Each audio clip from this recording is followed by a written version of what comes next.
le sujet du jour, c'est l'Ukraine, un cas d'école. Je pensais au début parler de l'Algérie, mais avec les événements, je me suis dit que ça serait intéressant de parler de l'Ukraine. Euh, mais avant tout, j'aimerais euh, vous montrer une petite, très très courte vidéo. Alors, je ne sais pas si vous avez été au courant de ce qui s'est passé récemment. Est-ce que vous voyez? Oui. Oui. Alors, je lance juste pour vous montrer.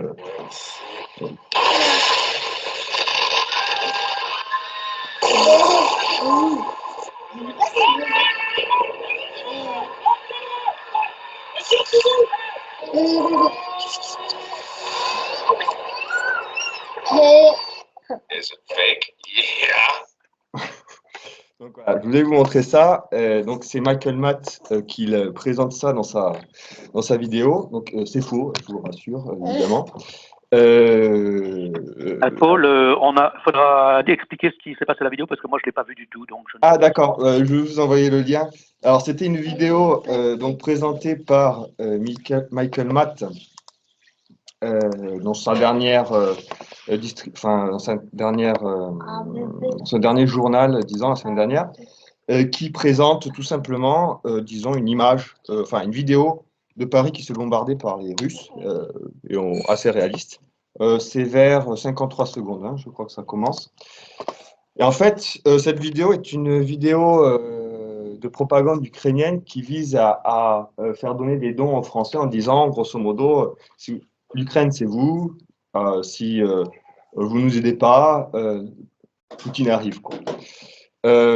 Donc voilà, je voulais juste montrer ça parce que, bon, il y a beaucoup d'intoxication, je pense que la plupart d'entre vous le sait. La première chose que je voulais dire, c'était qu'il faut absolument se débarrasser des images et si on veut réfléchir avec un peu, disons, de raison et de sens commun, il faut supprimer le plus possible ces images-là qui entraînent des passions et qui paralysent complètement la capacité de réflexion. Donc l'idée de cette présentation, alors donc je connais rien, enfin je suis pas du tout un expert de l'Ukraine, j'ai pas vraiment étudié l'Ukraine. Et pourquoi donc j'en parle? Sur les 3 dernières semaines, j'ai pas mal investigué sur le sujet. Et donc j'aimerais vous décrire aujourd'hui, pas faire une œuvre d'historien, mais plutôt faire une œuvre de journaliste, telle qu'une journaliste d'opinion, telle que aurait peut-être pu le faire les journalistes, disons, d'avant-guerre dans l'Action française, tel un Bainville, qui s'appuie sur des méthodes et des méthodes, des connaissances historiques, des méthodes et la raison pour parler d'un sujet. Pourquoi je me permets de parler de ce sujet? En fait, il se trouve que si moi-même je ne connais rien à ce sujet et que je ne me suis pas du tout intéressé à ce qui s'est passé en Ukraine en 2014, puisqu'à l'époque on venait d'arriver en France, non, au Japon et avec d'autres choses, donc je ne connaissais pas très bien le problème avant ce qui se passe à l'heure actuelle. Il se trouve qu'en classe préparatoire, nous avions un professeur d'histoire-géographie très brillant, qui s'appelle toujours Madame Thibault, qu'on appelait Tibal entre nous. Tout simplement parce que c'était une coutume de classe préparatoire, tout ce qui finissait par O, on le transformait en AL, donc composition, compo, po, PAL, donc on appelait PAL par exemple les examens, les contrôles que nous avions, bon, peu importe. Et cette professeure nous avait fait pendant 2 heures un cours magistral sur l'Ukraine, qui était complètement hors programme et qui n'avait rien à voir avec le programme que nous devions étudier parce qu'elle était passionnée de l'Ukraine en fait. Elle allait tous les étés en Crimée. Et ça, c'était en 2009. Donc c'était avant Maïdan, etc. Et ce cours avait été. Alors j'ai pas. C'est en France que j'ai mes notes de cours, mais bon. Mais ça m'avait beaucoup marqué. Ça avait beaucoup marqué aussi mon épouse. Et ce qui était donc elle nous avait présenté l'histoire de l'Ukraine, les enjeux géopolitiques autour de l'Ukraine, que ce soit géopolitique et économique.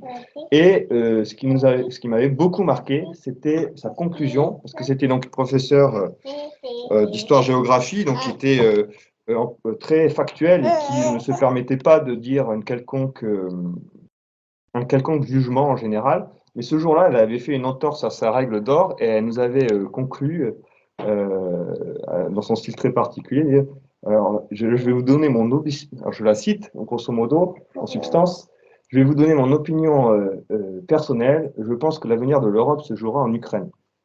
Elle nous avait dit ça à l'époque. Et vu le cours de ça, ça m'est marqué. Et puis évidemment, avec ce qui s'est passé là, depuis un mois, ça est revenu en mémoire. Et pendant ces classes préparatoires, l'école à laquelle nous avions été formés, c'était Pascal Gauchamp, pour ceux qui connaissent, qui, qui, qui, qui, disons, est une figure importante de l'école géopolitique en France, et que donc on avait appris toute l'histoire du 19e et 20e siècle autour de ces questions géopolitiques, dont la Russie et dont cette région. Donc j'avais juste ces connaissances très lointaines. Voilà, donc c'est pour ça que je me permets de parler de ça. Et en fait, c'est ça pour ça que je fais une œuvre de journaliste dans le sens où, en fait, nous n'avons rien. Enfin, je n'ai rien à voir ni avec la Russie ni avec l'Ukraine. Donc c'est d'autant plus intéressant puisque on peut essayer de tenter d'approcher la chose de l'extérieur sans être concerné. Ni famille. Enfin, normalement en France c'est plutôt le cas d'ailleurs en règle générale, mais ni famille ukrainienne, ni famille russe, je connais personne qui est là-bas, etc. Donc techniquement, ça devrait être plus simple de se sortir des passions. Bon, alors d'abord, avant de rentrer dans le vif du sujet, j'aimerais donc reparler de la méthodologie que j'ai essayé d'esquisser juste auparavant. C'est-à-dire que finalement, donc le premier point, c'est revenir en fait. Voilà. Donc mon objectif aujourd'hui, c'est trois choses. C'est d'abord essayer de présenter une méthodologie et finalement de plaider pour une restauration d'un journalisme d'opinion dans le bon sens du terme tel qu'il était fait auparavant. Mon deuxième objectif, c'est de réfléchir tout simplement, est-ce que la guerre menée par Poutine est juste? Donc essayer d'apporter une réponse à ça. Et mon troisième objectif, c'est de réfléchir sur nous en tant que légitimistes, qu'est-ce que ça peut nous apporter dans le cadre des réflexions sur la restauration et sur l'ordre mondial, etc. Pas sur ce qui se passe à l'heure actuelle et en France en particulier pour une restauration, qu'est-ce que ça peut nous enseigner? Pour la question du journalisme, en fait, on pourrait dire que historiquement en France, nous avions toujours eu un journaliste d'opinion qui a été fort dans le sens où c'était donc des gens cultivés, en général, voire très cultivés. Quand on regarde, bon, évidemment, je pense à Bainville et les auteurs de l'Action française, mais quand tout le 19e siècle, les journaux légitimistes, etc., ces journalistes-là étaient des gens qui étaient extrêmement cultivés, qui avaient beaucoup d'expérience et qui écrivaient pour écrire quelque chose. Alors, ce qui est intéressant, c'est que finalement, il y a peut-être deux types de journalisme qu'on pourrait, classiques, hein, les deux tout à fait classiques. Donc, le journalisme d'information, donc ceux qui retranscrivent des informations, qui portent, et donc là, normalement, c'est censé être juste factuel.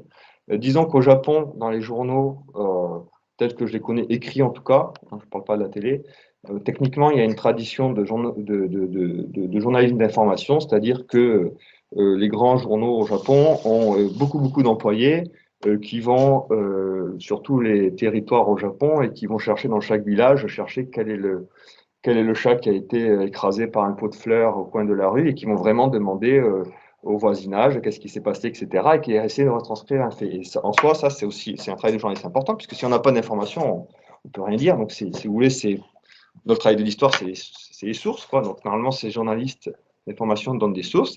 Et puis derrière, en France, on avait une tradition avant-guerre de journalistes d'opinion, c'est-à-dire que ce n'est pas ceux qui cherchent les informations, c'est ceux qui, à partir des informations, fournissent une analyse pour aider à se former une opinion et ensuite présentent leur opinion.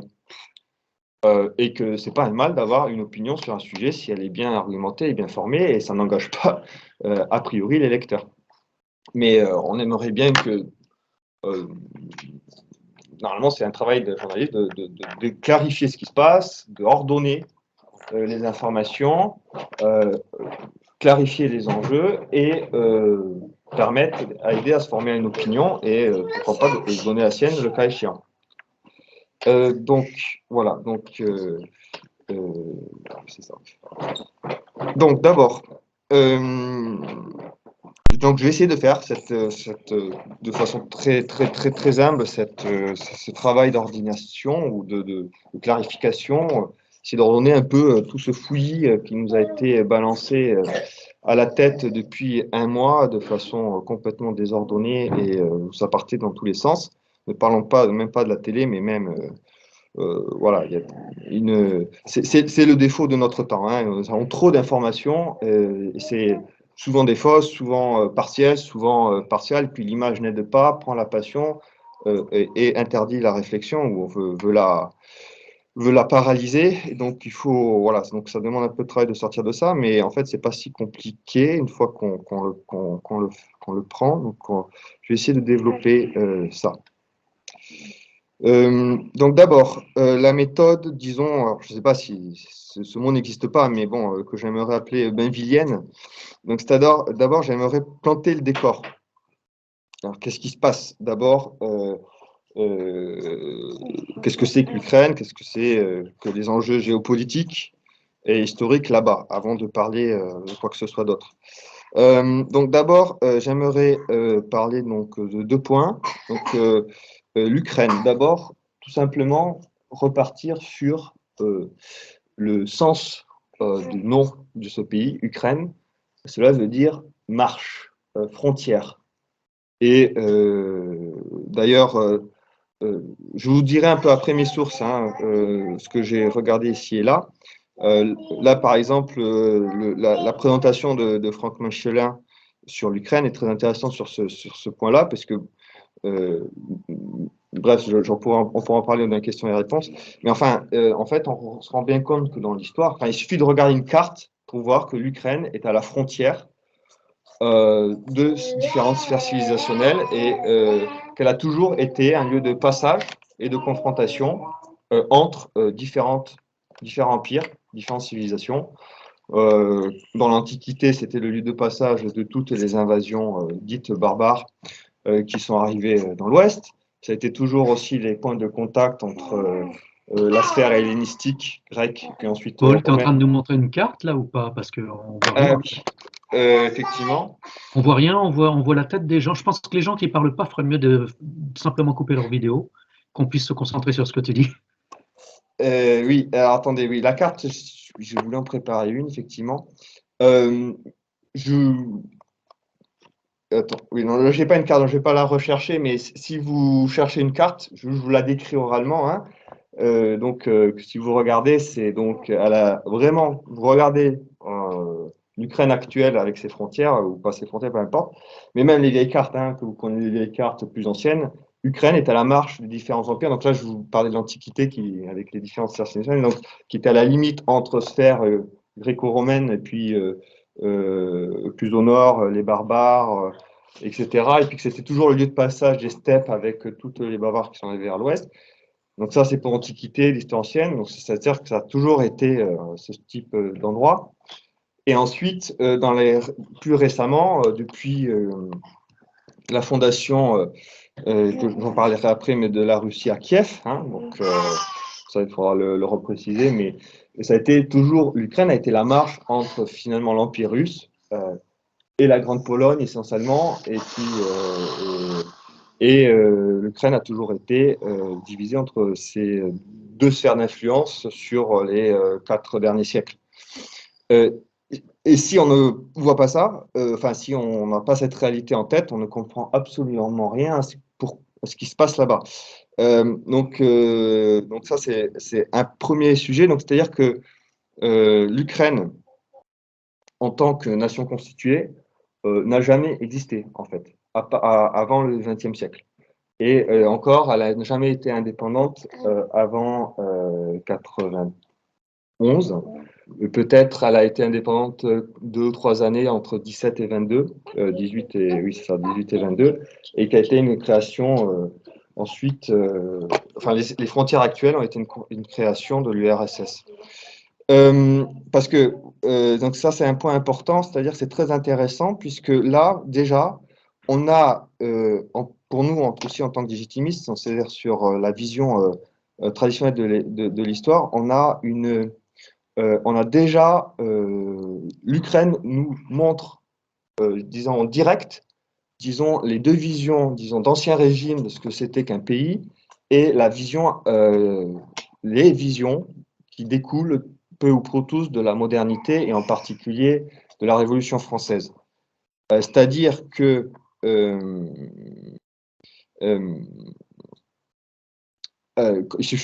vous recommande d'ailleurs de lire les discours de Poutine, dont je parlerai un tout petit peu plus tard, mais du 22 février, du 24 février de cette année, qu'on peut trouver sur le site de l'ambassade russe en France.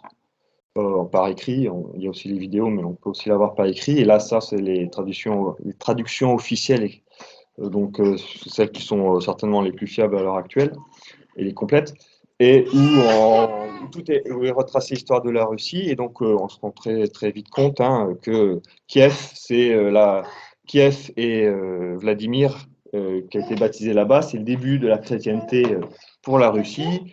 Et c'est le berceau, c'est le Clovis russe. Et ce lien n'a jamais été coupé. Mais après, donc c'est la Moscovie qui a pris le pas et qui a fondé la Russie telle qu'elle est à l'heure actuelle. Mais Kiev est resté toujours dans cette sphère d'influence. Et en fait, la limite finalement ouest-est passe plus ou moins, enfin, pour faire simple, entre Kiev et Odessa. Hein, donc, et à l'ouest, ça a été toujours du côté catholique, polonais, etc., avec beaucoup de nuances, hein, parce qu'il y a aussi l'Empire austro-hongrois, il y a aussi des parties un peu roumaines, il y a aussi la Transnistrie, qui est à côté de la Moldavie, qui est complètement russe, par exemple. Donc il y a tout un tas de complexités sur le terrain, tout fondé dans l'histoire pour des raisons locales, de migration de population. Il y a aussi beaucoup de juifs qui se sont installés là-bas peu à peu dans les siècles, à partir du XIIIe siècle, du fait des expulsions de différents pays de l'Ouest. Et comme c'était une marche, les marches sont toujours aussi privilégiées dans ce qu'il y a dans leurs prérogatives, disons, puisque comme elles sont disputées entre différentes dominations, donc de temps en temps elles sont écrasées par tel ou tel empire, mais quand ces empires sont plus faibles, elles peuvent aussi plus facilement, je me soumets à vous en échange de tel ou tel privilège. Donc c'est aussi des endroits qui sont de passage, donc qui sont plus faciles à vivre qu'en plein milieu, par exemple, d'un pouvoir constitué. Bon, bref, excusez-moi, je vais essayer de me recentrer. Donc, ce que je voulais dire, donc, c'est que dans la vision traditionnelle des États, à part les cités-États qui forment peut-être une exception, j'ai envie de dire que tous les États anciens, enfin les États, disons les pays anciens, unifiés, se fondent sur une tradition essentiellement, enfin en tout cas pour ce qui est de l'Europe, mais même pour le Japon aussi, monarchique. C'est-à-dire qu'il y a une dynastie qui fait qu'à un moment donné, ça cristallise ça cristallise une unité de peuples qui peuvent être très différents parfois, ou qui peuvent avoir une unité culturelle, mais c'est pas une obligation. Et donc la France se fonde autour des rois de France et des dynasties françaises, l'Angleterre aussi, l'Espagne aussi, l'Empire austro-hongrois qui rassemble des gens très différents, des peuples très différents, des îles très différentes, des langues très différentes aussi, la Russie aussi. Et il se trouve que si on regarde l'Ukraine actuelle, il n'y a absolument pas il n'y a jamais eu dans l'histoire d'émergence de dynastie comme ça, ou plutôt la dynastie qui est émergée de Kiev, c'est celle qui, c'est les pour les tsars, ce sont nos mérovingiens, tant sur le symbole, tant par le baptême, tant par les mariages. C'est-à-dire que c'est Moscou qui a récupéré la légitimité qu'il y avait à Kiev et il n'y en a pas eu ensuite là-bas. Ensuite, et là, et c'est ça qui est intéressant, c'est que si vous regardez toutes les argumentations sur l'Ukraine en tant que nation existe, bah, c'est toutes des argumentations qui sont issues de la notion de nation post-révolutionnaire. C'est-à-dire, en fait, création artificielle, idéologique, forcée, qui veut... Alors, et ce qui est drôle, c'est qu'en Ukraine, rien ne marche, dans le sens où qui veut soit se fonder sur une langue, ou une culture, ou une ethnie, comme avaient voulu faire un peu les Allemands, par exemple, ça c'est la nation telle qu'elle s'est cristallisée en Allemagne, et qui ne fonctionne pas du tout en Ukraine, puisque les ethnies sont éclatées, la langue est éclatée, les religions sont éclatées entre l'Ouest et l'Est, en fait, avec quand même évidemment une dominante russe, hein, et l'ukrainien est plutôt un dialecte russe qu'autre chose. C'est-à-dire à part à la fin du 19e siècle, il n'y a jamais eu de littérature enfin, ukrainienne, de littérature ukrainienne ou quoi que ce soit. C'est une langue qui s'est développée, enfin, qui existe depuis longtemps, mais qui était parlée, qui est relativement récente et qui est clairement du domaine russe. Et tout le monde parle russe en Ukraine. La grande différence, c'est qu'à l'Ouest, c'est pas forcément leur langue maternelle, mais c'est la lingua franca, ce qui montre le poids de l'histoire. Hein, et c'est pas que soviétique, ça date d'avant ça. Et à l'Est, il y a beaucoup plus de russes maternels qui peuvent être russophones. Enfin, ce qu'on appelle russophones en général, c'est ce qu'on dit russe. Enfin, qui parlent la langue russe, enfin, leur langue russe est maternelle et qui peuvent être en fait vraiment complètement directement aussi russes d'un point de vue ethnique ou pas, mais l'ethnie n'a pas vraiment d'importance, enfin bref. Euh, donc euh, donc euh, donc et donc le fait national ukrainien est quelque chose qui est très récent, donc post-révolutionnaire, et qui commence au début du XXe siècle et qui ne prend une forme qu'après la Première Guerre mondiale, exactement, mais exactement sur le plan de tout l'éclatement en fait, de l'Empire austro-hongrois, avec la fondation de tout un tas d'États, plus ou moins avec des frontières plus ou moins absurdes, et qui créent tout un tas de problèmes, puisqu'on a on a beaucoup de populations différentes qui sont rassemblées sous le même État et qui sont pas viables en soi. Ce qui explique pourquoi il y a tout un tas tous ces problèmes finalement, ou toutes ces contradictions qui sont dans l'histoire, qui se surajoutent à des haines liées à l'histoire aussi, puisque permettent, il faut avoir ça en tête pour pouvoir comprendre ce qui se passe à l'heure actuelle. Ensuite, deuxième point, et ça c'est aussi extrêmement important, c'est la Crimée, l'enjeu de la Crimée. La Crimée est absolument clé là-dedans. Moi, quand j'ai appris les cours de géopolitique, avec le grand jeu depuis même le XVIIIe siècle, hein, on peut dire, et le début de la Crimée et Sébastopol, qui est donc la base de la marine russe principale et qui est l'accès de la Russie aux mers chaudes, a été un point stratégique et clé de toute la politique extérieure et diplomatique de la Russie depuis qu'elle existe en tant que grande puissance dans le monde. Et Sébastopol était juste a toujours été russe, en fait, d'ailleurs, jusqu'à la chute de l'URSS et depuis Catherine II, si je m'abuse. C'était toujours la ligne rouge qu'elle ne pouvait, que la Russie n'a jamais pu accepter, que n'a jamais accepté d'abandonner et que personne d'ailleurs n'a pu lui prendre et qui a toujours créé un casus belli. Et ça, c'est quelque chose de très important à comprendre parce que si on ne comprend pas ça, on ne peut pas comprendre ce qui se passe à l'heure actuelle non plus. Donc l'enjeu clé de la Crimée, qui est habité que par des Russes, hein, d'ailleurs à l'heure actuelle, historiquement, avant que ça soit russe, il y avait des Tatars, mais qui n'ont jamais été constitués en tant qu'État. Bref, mais de toute façon, il n'y a plus de Tatars à l'heure actuelle, donc ça c'est une vieille histoire. Mais depuis que les Russes ont atteint la mer Chaude, c'était juste une ligne rouge indépassable d'un point de vue de diplomatie et de politique extérieure de la Russie. Et si on regarde sous ce spectre le temps long de l'histoire diplomatique de la Russie, la Crimée a toujours été un casus belli. Donc ça, il faut l'avoir en tête parce que sinon, on ne peut pas comprendre ce qui se passe à l'heure actuelle. Ensuite, il y a le Donbass. Le Donbass, donc, que moi, je ne connaissais pas avant. Hein, c'est Anne-Laure Bonnel qui, au début, m'a fait découvrir le problème qui pouvait exister là. Je n'avais aucune conscience de ce qui s'est passé là. Et en fait, tout commence en 2014. Je vous expliquerai juste après les dates, la chronologie. Mais ça aussi, c'est un point essentiel pour comprendre ce qui se passe à l'heure actuelle. Et avec la Crimée, c'est le second point, le second enjeu qui explique directement ce qui se passe à l'heure actuelle en Ukraine. Donc, pour résumer, le Donbass, c'est la région limitrophe à l'est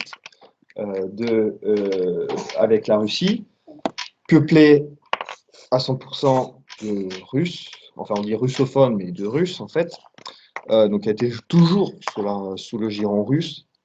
Tout l'ouest, hein, plus ou moins entre Kiev et Odessa, et plus à l'est, je veux dire, tout ce qui était à l'est de la ligne Kiev-Odessa a toujours été dans le giron russe, en fait. Et quand il y a eu la Grande Pologne, de temps en temps, ça arrivait plus à l'est.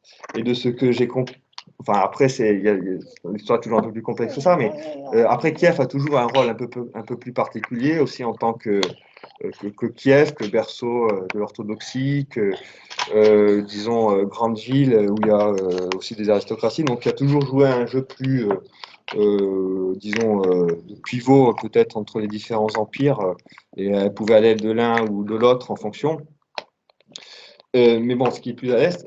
Et pour le Donbass, c'est encore plus évident. Donc, il n'y a pas d'enjeu énergétique au Donbass en vérité. À l'heure actuelle, hein, c'était, disons, pour le 19e siècle, c'était le bassin du charbon. Donc, ça a une très grande importance à ces époques-là. C'est ça qui a fait développer cet endroit-là, parce qu'il y avait beaucoup de mines.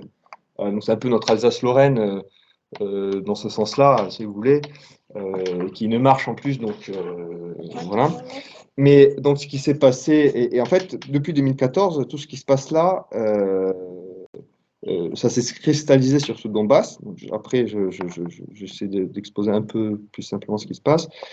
Et enfin, en troisième point pour planter le décor, c'est bon, évidemment la chute de l'URSS, l'éclatement de l'URSS, son affaiblissement pendant les années 90, l'hégémonie américaine.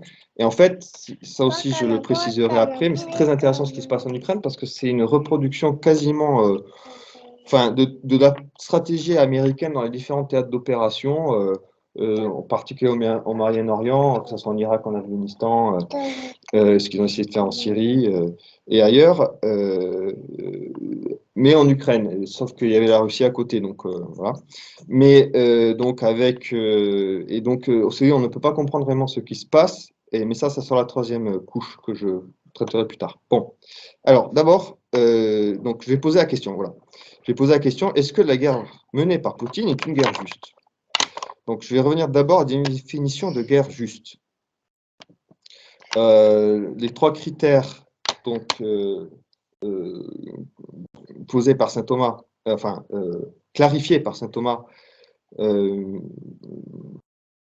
pour qu'une guerre soit juste. Donc n'hésitez pas, monsieur l'abbé, à me corriger si j'omets une partie.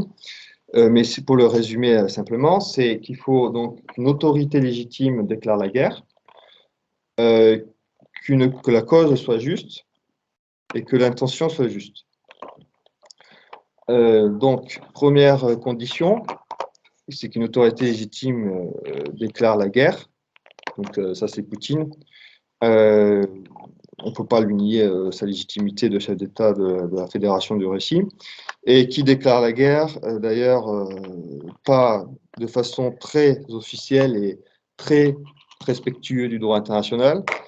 Je vous expliquerai exactement après en parlant du critère de cause juste, mais en tout cas, juste pour ce point-là, c'est que donc la guerre démarre le 24 février. Le 21 février, Poutine fait un ultimatum à l'Ukraine. en disant si vous ne cessez pas l'intervention que vous commencez sur le Donbass, je serai obligé de prendre des mesures pour faire respecter les accords de Minsk et protéger ces deux républiques indépendantes que je reconnais. Et l'Ukraine refuse l'ultimatum et 24 février, il déclare la guerre. D'un point de vue purement de la déclaration, par l'autorité légitime et dans les formes, pas de souci. Ça, c'est le critère le plus simple.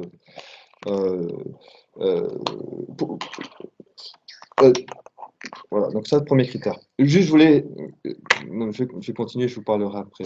Donc, deuxième critère, c'est la cause juste. Alors là, c'est évidemment, ça va être un peu plus compliqué, un peu plus long, puisque c'est là où il y a tout l'enjeu des arguments et de l'argumentation. Alors, il y a le troisième critère aussi, et d'abord la cause juste. Est-ce qu'on peut dire que ce qui était mené, la guerre menée par Poutine, là, actuellement en Ukraine, est juste, a une cause juste? Alors, à mon avis, oui, je vais expliquer pourquoi. Alors, premièrement, ce n'est pas du tout une guerre d'agression. Alors là, je suis désolé. Alors, au début, je pensais aussi, effectivement, mais ce n'est pas une guerre d'agression. Pourquoi? Comme je vous l'ai expliqué, alors là, vous pouvez le vérifier sur l'Organisation de sécurité et de coopération européenne ou de l'Europe, qui a été responsable disons, d'observer les accords de Minsk et de les faire respecter. Donc, je vais revenir sur ce point-là parce que c'est ça qui cristallise la chose. Donc, ils ont annoncé le 18 février dernier que depuis le 16 février, des bombardements intenses sur Donetsk avaient repris sur le Donbass. La Russie l'a bien vu, évidemment. C'est ça qui a été la conséquence directe. Mais il faut revenir plus loin. Donc, je vais revenir sur cette histoire de ces accords de Minsk parce que c'est absolument clé et c'est ça qui explique pourquoi, de façon directe, la cause de cette guerre est juste. C'est-à-dire, qu'est-ce qui s'est passé en 2014? Donc, il y a eu la révolution Maïdan, plus ou moins soutenue quand même, enfin, bon, libérale, démocratique, et qui a entamé une politique tout de suite, disons, nationaliste, dans le sens révolutionnaire du terme, c'est-à-dire créer une nation russe et une nation ukrainienne anti-russe, fondée sur anti-russe. Dans le schéma, si vous voulez, ça ressemble vraiment beaucoup à ce qui se fait en France pour former une nation républicaine et révolutionnaire anti-française. C'est-à-dire qu'ils ont modifié l'éducation, ils ont interdit le russe en tant que langue officielle, alors que c'est la lingua franca et que tout le monde parle russe. Et pour ce qui est de l'Est, c'était vraiment vexatoire. Et puis ensuite, il y a eu une tentative, disons, des tendances, on peut dire même génocidaires, dans le sens où de sous-humanisation de l'Est, des Russes de l'Est, qui ne voulaient pas de ce nationalisme ukrainien artificiel. Et donc, donc certains ont résisté, ce qu'on appelait séparatistes, c'est qui est le Donbass actuel.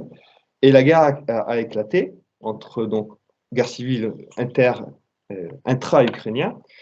Et en fait, ce qui s'est passé, c'est que l'Ukraine pensait certainement, le gouvernement central ukrainien pensait qu'ils allaient gagner tout de suite, mais en fait pas du tout, parce que ce qui s'est passé, c'est pas du tout.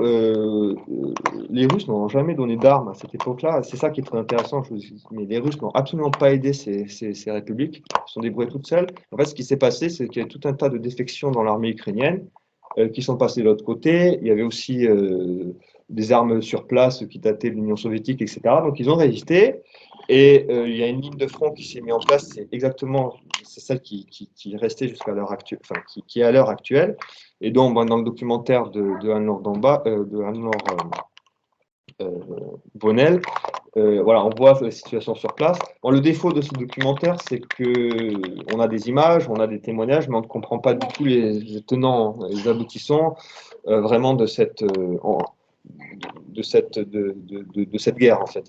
Et ensuite, donc, il y a eu les intermédiaires, l'OTAN, la Russie, la France, l'Allemagne, les États-Unis qui sont venus. Bon, on a essayé d'arrêter ça. Donc, il y a eu des accords qui ont été passés entre les régions du Donbass, donc les deux régions du Donetsk Donetsk et de Lugansk, et le gouvernement central. Donc Minsk 1, alors qui ont été revus en février 2015, Minsk 2, donc c'est ça qui est officiel. Et pour garantir les accords, il y a eu la France et l'Allemagne qui étaient les garants de la partie du gouvernement central, et la Russie qui était garant de la partie des régions autonomes, enfin qui voulaient. Et donc ces garants-là étaient là pour faire respecter les accords entre d'une part le gouvernement central et d'une part ces deux régions qui se détestent notoirement et donc c'est pour ça qu'il y a ces garants extérieurs pour faire en sorte que ces accords soient respectés. Et en particulier, le point clé de ces accords, c'était accorder une autonomie, pas une indépendance, une autonomie à ces deux régions, ce qui n'a jamais été fait. Et depuis 2015, la situation a été gelée comme ça, sans jamais que les accords soient appliqués par la partie du gouvernement central ukrainien, quel que soit le changement d'ailleurs de gouvernement. Donc voilà. Et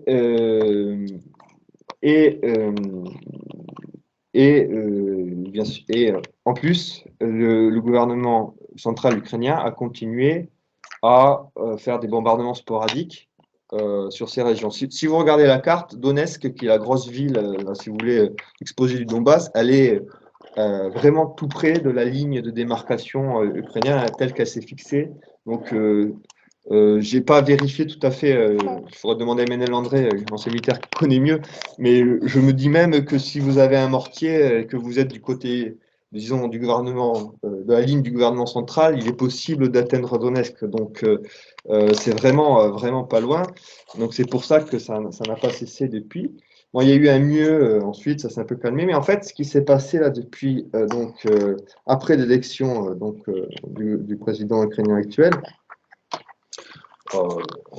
bon, je vous recommande de regarder aussi sur Michael Matt qui les passe, très intéressant, des vidéos de son métier d'avant. C'est pas très important, mais enfin bon, quand même, parfois le passif de certains gouvernements peuvent se poser questions sur leur compétence à être des politiques, mais enfin bon, quand même, passons. Mais enfin, il a continué la politique des gouvernements centraux précédents anti-russes et nationalistes ukrainiens.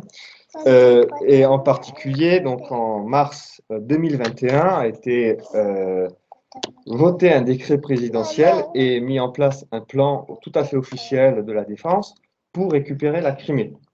Alors ça, c'est absolument important, pour récupérer la Crimée. Et ensuite, à partir de mars, oui. Qui a été redevenue russe, la Crimée. Oui, la Crimée était. Oui, excusez-moi, juste pour la Crimée, pour ceux qui ne savaient pas, la Crimée a toujours été sous domination russe jusqu'à la chute de l'URSS. Et l'Ukraine a acquis sur un coup de force en 92 la Crimée, parce que de toute façon, l'URSS ne pouvait pas répliquer. Donc, a intégré la Crimée à ses frontières. La nouvelle Russie l'a accepté. Ensuite, c'était un état de fait, un coup de force au départ, mais elle a accepté, voilà. Mais avec Excuse-moi, Paul, de t'interrompre, mais Oui. autour de toi, ça devient drôlement bruyant, on a du mal à te suivre. Il doit y avoir un enfant qui. Donc oui, effectivement. Ouais, ça devient très bruyant. On va. On a du mal à suivre, de t'entendre bien. J'en profite, Paul. En ce qui concerne la Crimée, c'est Khrouchtchev qui l'a intégré dans l'Ukraine en 1954, je crois, parce qu'il était ukrainien. 53. Oui, c'est ça. 53. C'est ça. Donc, c'est du temps de l'Union soviétique qu'elle a été intégrée dans l'Ukraine. Oui, c'est vrai, ça a été intégré dans l'Ukraine, mais après la chute de l'URSS, la Crimée devait revenir à la Fédération de Russie, me semble-t-il. Il faudrait revérifier ce point-là. Et en 92, l'Ukraine a en fait, le nouvel État ukrainien a repris la Crimée, il me semble-t-il. Ouais, excusez-moi, sur ce point-là, il faudrait que je revérifie. Mais bon, dans tous les cas,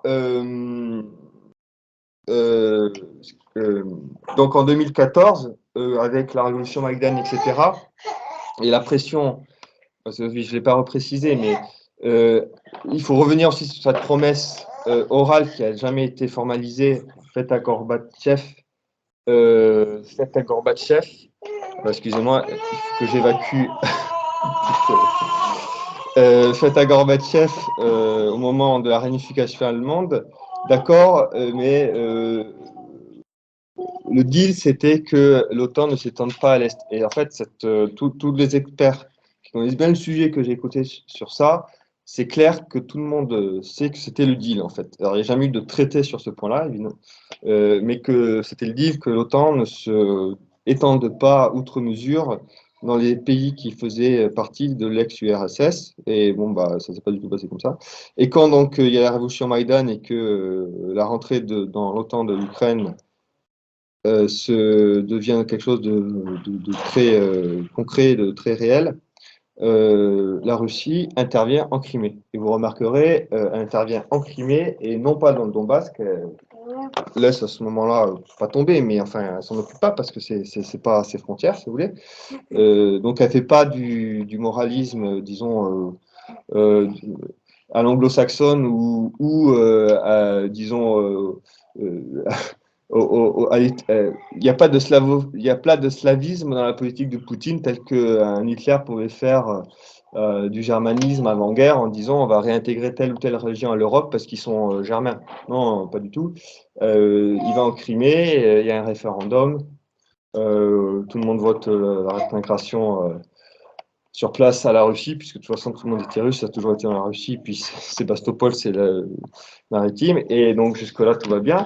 Et donc en 2014, ils remettent la main dessus, donc il n'y a que la Russie qui reconnaît ça, en fait, il n'y a personne dans le monde qui a reconnu cette réintégration, et pas du tout, et évidemment pas le gouvernement central de l'Ukraine. Et donc en 2021, il y a ce changement, enfin cette accélération avec la volonté claire par ce décret présidentiel de mars 2021 et ce plan de défense. Et à partir de là jusqu'au début de l'année dernière, les troupes de l'armée ukrainienne se sont petit à petit massées sur les frontières est et sud-est, en fait. Et ça aussi, c'est un point très important. Et si si vous regardez, je vous conseille Xavier Moreau pour les situations actuelles de la guerre, les plus récentes, selon les informations russes, avec des cartes qui sont bien faites. Donc, si vous cherchez Xavier Moreau, Stratpol, Son site s'appelle Stratpol sur YouTube. voilà, c'est très bien fait. Et en fait, ça permet de comprendre pourquoi le développement de la guerre se fait tel qu'il est ainsi, parce que toute l'armée ukrainienne est massée en fait aux frontières du Donbass, tout simplement. Hein. Donc là, elle est très puissante, dans le sens où c'est là où elle est concentrée, et en plus, ça fait 8, enfin, depuis 2014, c'est devenu la ligne de front qui a été bunkerisée, armée, fortifiée, etc. Donc c'est évidemment plus difficile à prendre. Et donc ça, c'était donc la Crimée. Et début février, l'Ukraine, tout indique qu'ils rentrent dans un coup de force sur le Donbass. Et ça, c'est ça qui déclenche la réaction poutinienne. Donc, ce n'est pas une agression, c'est une réaction déjà, avec l'ultimatum. Et ça, c'est là, et là, malheureusement, la République française a une responsabilité immense, puisque depuis la fin de l'année dernière, Poutine a, disons, pas désespérément, parce que c'est pas quelqu'un qui désespérait du tout, mais a fait tous les moyens légaux et diplomatiques possibles pour demander aux garants qui sont censés être neutres hein, dans cette histoire entre gouvernement central et Donbass, disons, voilà, garant donc, de ces accords de Minsk, et donc de faire pression sur le gouvernement central ukrainien pour arrêter comment dire, son non-respect notoire et même provocateur des accords de Minsk. rien n'a été fait, et même en fait ce qui s'est passé c'est l'inverse, il y a eu de l'huile de sucre à feu qui a été mise par Macron, et puis évidemment après derrière Biden, ça je parlerai des États-Unis plus tard, et la guerre a été déclenchée. Et donc les trois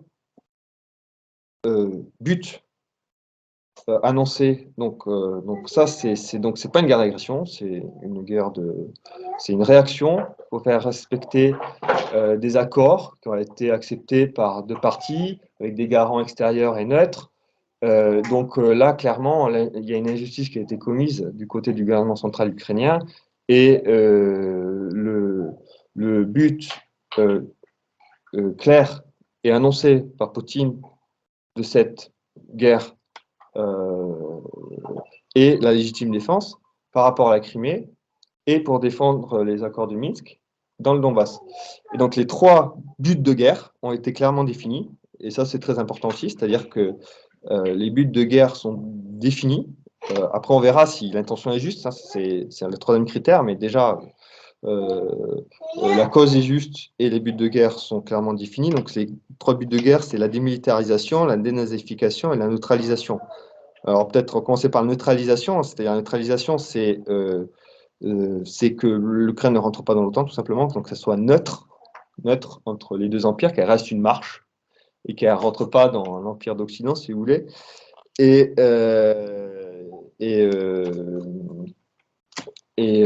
donc ça, c'est un des buts de guerre. Démilitarisation, pour empêcher, pour garantir d'une part la neutralité de l'Ukraine et d'autre part pour empêcher le gouvernement central ukrainien de continuer à en fait bombarder, d'attaquer le Donbass sans respecter ces accords. Ça, c'est les buts qui ont été annoncés en début de guerre. Et dénazification. Je vais parler un tout petit peu de ce sujet parce que c'est quand même très important et très important. Moi-même, tout au début, quand j'avais vu ça, je me suis dit, tiens, ça doit être typiquement le type d'argument typique pour justifier une guerre qu'utilisaient les URSS avec des vieux réflexes anciens qui sont pas forcément, enfin, ça veut pas qui viennent de la diplomatie soviétique, où ils ont une sorte avec ce qu'il y a eu pendant la Seconde Guerre mondiale, c'est resté quand même très présent. Et donc, je me suis dit, tiens, oui, ça doit être ça. Et puis, mais en fait, quand on creuse, c'est pas du tout ça. C'est effectivement, il y a un vrai problème de néo-nazis et de nazis là-bas et d'autres groupes ultranationalistes en Ukraine. C'est-à-dire qu'il y a des groupements constitués. Donc, c'est-à-dire, c'est pas du tout comme en tout cas comme en France, où nazi est juste un effet de langage qui permet de condamner quelqu'un dans les médias, mais il n'y a pas vraiment en tout cas, je ne connais pas d'existence sur le terrain. Il y a peut-être quelques groupes qui se revendiquent nazis en France, j'en sais rien, mais enfin, c'est extrêmement minoritaire, ils n'ont aucune influence, ils ne peuvent rien faire. Mais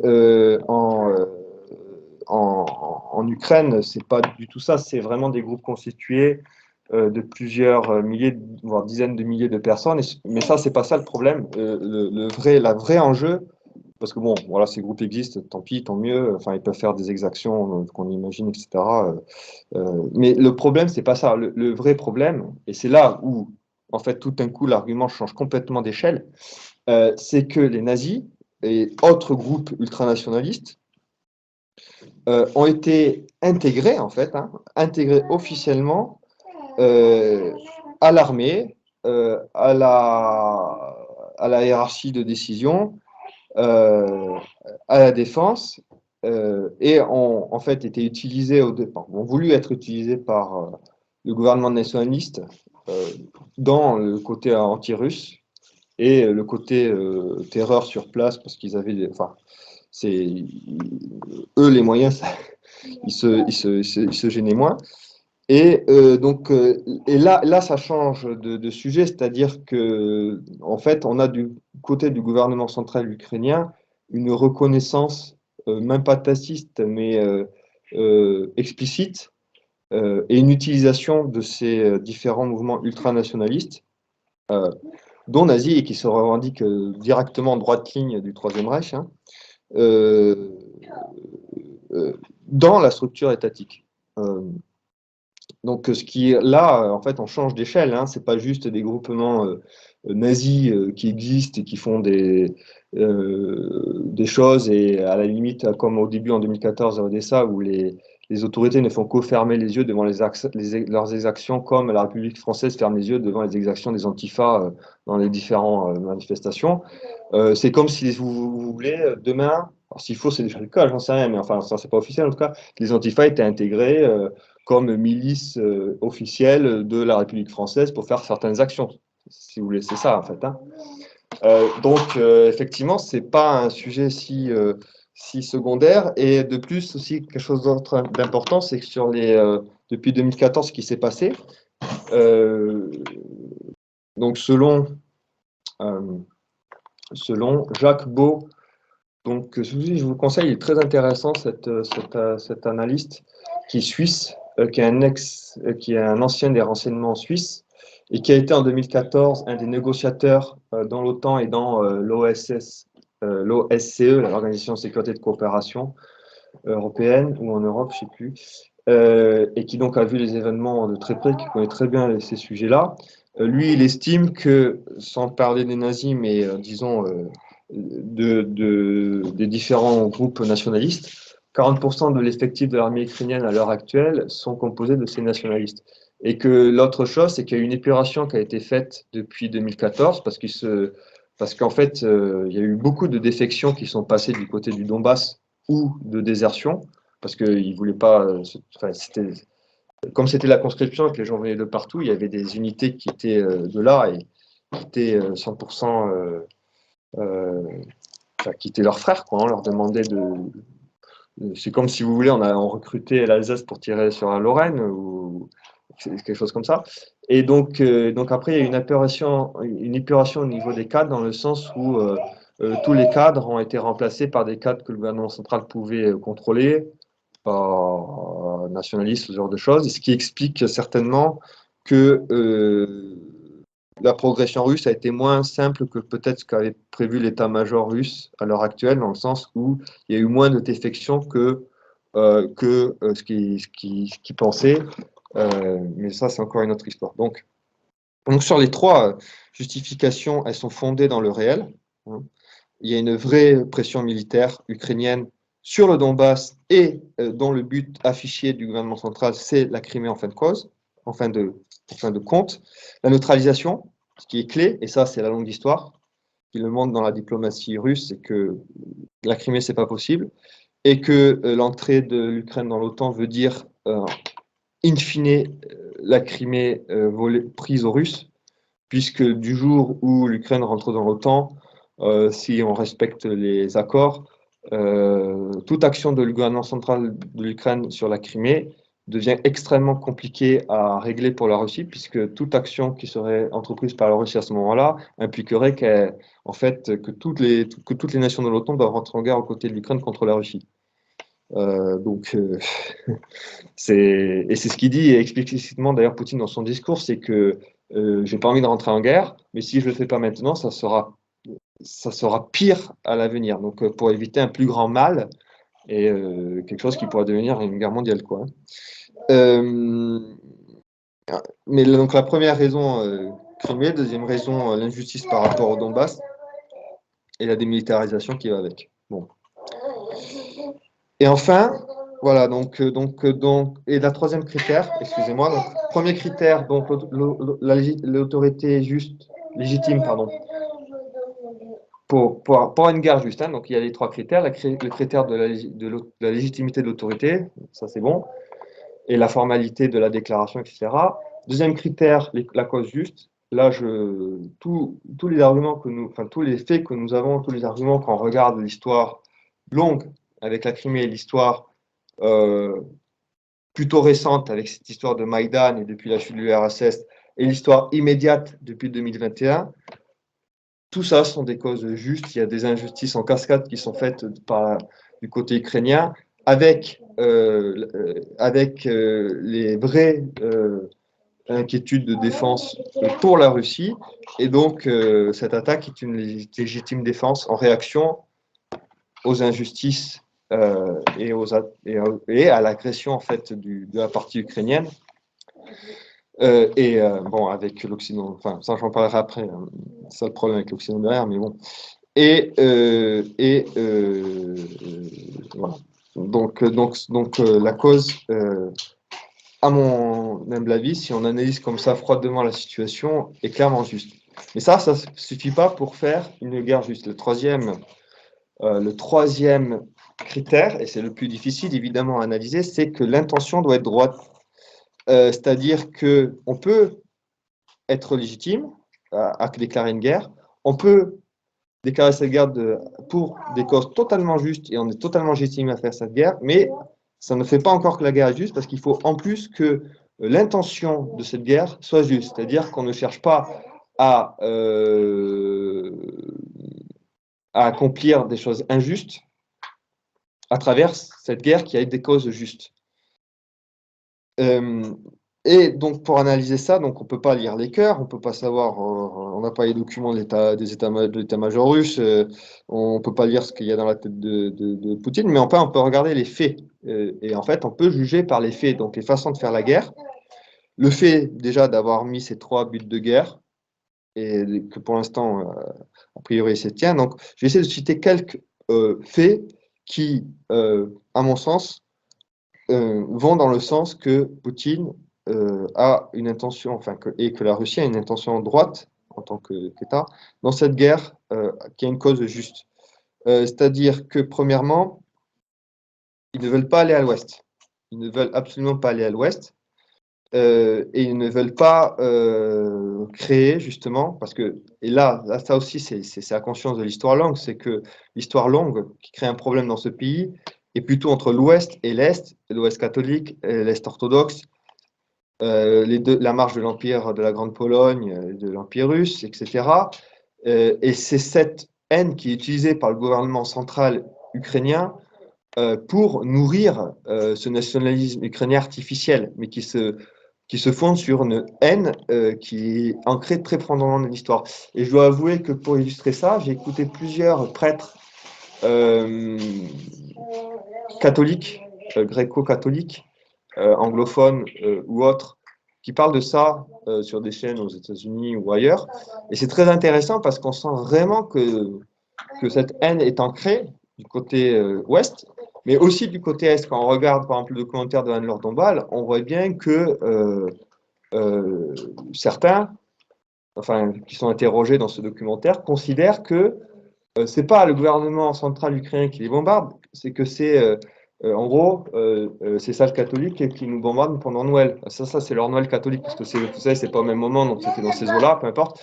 Mais donc il y a une haine sur le terrain, mais qui est complètement déconnectée de ce qui se passe en fait dans la réalité diplomatique et politique actuelle. C'est que c'est pas du tout cette opposition qui joue là. C'est pas du tout ces oppositions historiques qui rentrent là au jeu. C'est que justement Poutine ne veut absolument pas aller sur ce plan-là. Pour l'instant, dans tout le développement militaire, jusque-là, c'est un refus total d'aller à l'ouest. Les seules actions militaires qui ont été faites à l'ouest de cette ligne Kiev-Odessa, c'est simplement des bombardements chirurgicaux sur en particulier la brigade internationale qui avait été commencée à être mise en place à la frontière polonaise avec des gens qui venaient un peu de tous les pays, dans des pratiques qui font penser à la guerre d'Espagne ou à d'autres choses comme ça. Comme quoi le communisme a changé et passé de l'Est à l'Ouest, mais peu importe. Mais c'est tout.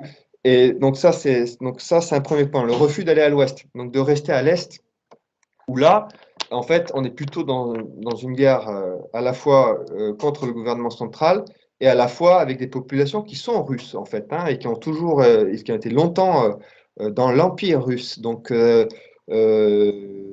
la situation est complètement différente entre l'Ouest. C'est pour ça qu'avoir une vision unitaire de l'Ukraine ne permet pas de comprendre la réalité du terrain.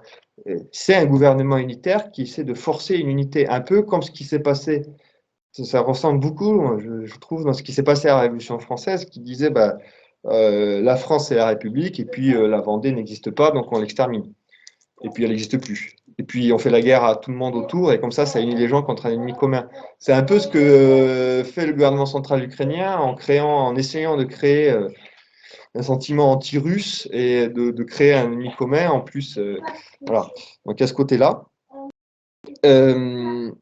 Donc oui, pour l'intention. Ensuite, la tactique de guerre, c'est que jusqu'à maintenant, malgré, alors là, il faut faire très attention sur les images, mais quand on regarde les informations qu'on peut avoir ici et là, la guerre menée par les Russes est extrêmement propre. Ils ne veulent pas toucher aux civils. Ils évitent systématiquement le plus possible la guerre urbaine. Ils ont fait un coup à la guerre des 6 jours d'Israël. Enfin, ils ont plaqué au sol, ils ont inscrit toutes les ressources stratégiques de l'armée ukrainienne en quelques jours. Et ensuite, justement, si ça prend du temps, c'est que c'est pas les bulldozers de Khrouchtchev qui rentrent, qui écrasent tout sur leur passage et commencent à attaquer les civils et pour vite en finir. Non, si ça prend du temps, c'est que justement, l'armée russe a ordre, enfin veut éviter ça, l'état-major veut absolument éviter ça. Et puis de toute façon, si on réfléchit dans le bon sens, ils n'ont aucun intérêt à faire une guerre sale sur place, puisque ça serait liguer les gens contre eux. Et bon, là, après, il y a ces histoires de légions nazies, etc., qui se fortifient dans des villes et qui compliquent la situation parce que dans certains endroits, en particulier à Mariupol, prennent en otage les populations civiles qui peuvent être encore là ou entre les deux. Mais bon, donc il y a cette histoire de purement militaire, c'est-à-dire qu'on vise les militaires, qu'on attaque les militaires, qu'on essaie d'éviter la guerre urbaine qui est la plus meurtrière d'un point de vue civil, et que c'est une armée purement professionnelle, que c'est pas la conscription, etc. Que c'est pas planifié, que ça n'a pas été, enfin non, c'est pas une guerre qui a été préméditée. Elle a été clairement planifiée, hein, parce que l'état-major russe, ça aussi c'est Jacques Bott qui le dit très bien, l'état-major russe prévoit toutes les possibilités, comme devrait faire n'importe quelle armée d'ailleurs. Donc ils ont toujours des plans pour prévoir tout ce qui peut se passer.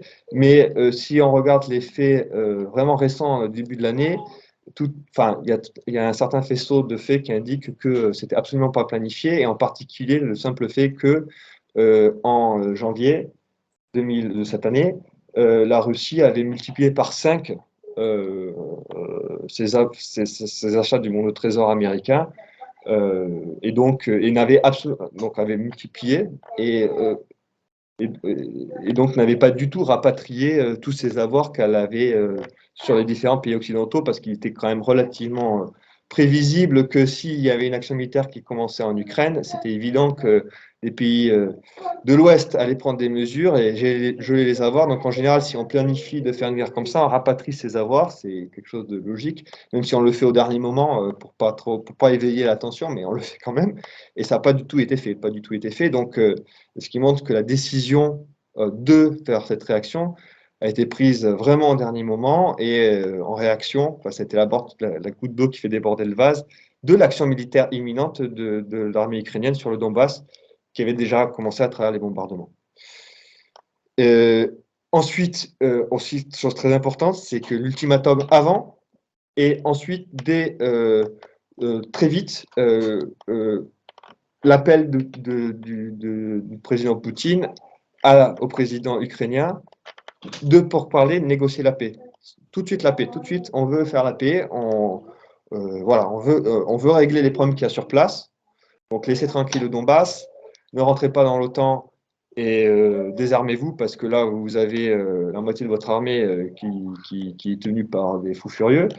Mais on veut discuter et on veut se mettre d'accord sur la paix. Et d'ailleurs, dès le départ, il a clairement dit que il a dit un deal. Bon, si on discute, votre souveraineté sera garantie. On ne veut pas vous annexer.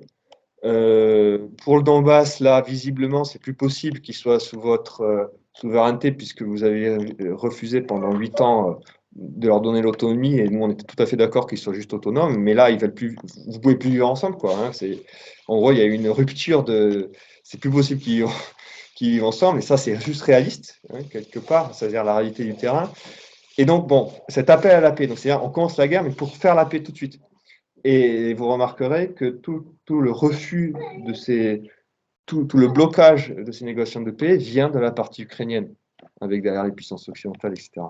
Donc, voilà, tout ce faisceau d'indices montre l'intention droite de Russie, qu'on pourrait, voilà, mais ça, c'est pas direct, mais qu'on pourrait retrouver dans les interventions russes qui se sont passées en Syrie, en Libye, en Centrafrique, en Géorgie et en Arménie. Je vous conseille pour ça, d'ailleurs, il y a un bon documentaire d'Arte sur ces questions-là, qui est très intéressant parce qu'ils interrogent que des opposants, d'ailleurs, quasiment à Poutine, mais tous lui reconnaissent qu'en fait, il règle les problèmes et il fait respecter la justice dans ses différentes opérations. Et bon, c'est un peu triste pour la France d'ailleurs, parce que en Centrafrique et dans ces endroits-là, la Russie remplace la France telle qu'elle faisait son travail auparavant, d'essayer de faire un peu justice là-dedans. Mais bon, peu importe. Mais on pourrait aussi même aller prendre des indices plus anciens, puisque Poutine a la chance d'être un gouvernement qui règne pendant longtemps dans son pays, donc il peut avoir une continuité dans sa politique. Et donc, le fait de la constance dans la politique extérieure est aussi un indice d'une intention droite. C'est-à-dire qu'on peut se retourner, hein, évidemment, hein, ça peut arriver ici ou là, mais enfin, c'est aussi un indice qui sont dans ce faisceau. Mais même sans utiliser cet argument-là, on a l'autorité juste, légitime, pardon, on a la cause juste, et tous les développements jusqu'à l'heure actuelle, tout ce qu'on peut savoir, que ce soit sur le plan diplomatique, militaire, de négociation de paix, des objectifs de guerre, comment ils sont accomplis sur le terrain, la protection des civils, le refus d'aller dans l'Ouest, etc. Tout ça indique que l'intention aussi est droite. Donc tous les critères de la cause de la guerre juste, pour ce cas-là, si on essaie d'analyser comme ça, alors c'est juste une opinion, on peut pas, peut-être, c'est pas absolu, voilà, c'est une opinion que j'espère prudente et qui se fonde sur des faits. Indique que cette guerre, tout indique qu'elle est juste, quoi. Et ce qui est assez impressionnant, c'est que souvent, quand on fait de l'histoire, c'est vraiment clair, quoi. Il y a vraiment tous les niveaux partout. Cette guerre menée en Ukraine par Russie, tout indique, toutes les cases sont cochées pour correspondre aux critères de la guerre juste. Et donc, je vais bientôt finir parce que je me suis trop étendu. En conclusion, donc, je vais faire 3 remarques conclusives. La première conclusion, c'est la notion de guerre juste que je viens de vous exposer, évidemment la notion chrétienne. Et en fait, il y a toutes les civilisations ont considéré qu'il existait des guerres justes et injustes, à la différence des rébellions internes, qui ça ont toujours été considérées comme toujours des crimes. Il n'y a aucune rébellion contre son monarque qui a été considérée comme juste. Mais en revanche, la guerre entre pays, il y a toujours eu des guerres qui ont été considérées comme justes, mais simplement entre guerre chrétienne et pas chrétienne, les critères sont complètement différents. C'est-à-dire qu'en grosso modo, pour faire simple, pour qu'une guerre païenne soit considérée comme juste, il faut qu'elle soit formellement légaliste. Donc typiquement, par exemple, chez Rome, c'est avoir les augures de Dieu qui vous disent que vous pouvez aller en guerre, même si les augures sont trafiqués, mais on s'en fiche. Ce qui compte, c'est que les augures ont dit que c'était bon. Et que on ait la décision, la forme légale dans telle ou telle civilisation qui soit respectée, que ça soit, je sais pas, pour le Sénat romain, pour les Romains, parce qu'ils avaient un Sénat, mais si c'est des choses un peu plus barbares, juste faire son rite, etc. Et la gagner. Si vous la gagnez, c'est bon, c'est juste. J'exagère un peu, mais à peine. Et en fait, vous remarquerez qu'au Japon, c'est assez visible dans un certain sens dans la réaction post-Seconde Guerre mondiale. Les Américains ont gagné, donc c'est bon. C'est que la justice est de leur côté, au fond. Si vous demandez, je pense, au Japonais moyen, même s'il n'a pas forcément conscience de ça, c'est au fond ce qui se passe. Le gagnant a raison. Et évidemment, ce n'est pas les critères que je viens de vous exposer de la guerre juste chrétienne. Mais vous remarquerez, donc ça c'est ma deuxième remarque conclusive, c'est qu'on est revenu complètement du côté occidental. D'une part, dans le communisme est passé à l'ouest.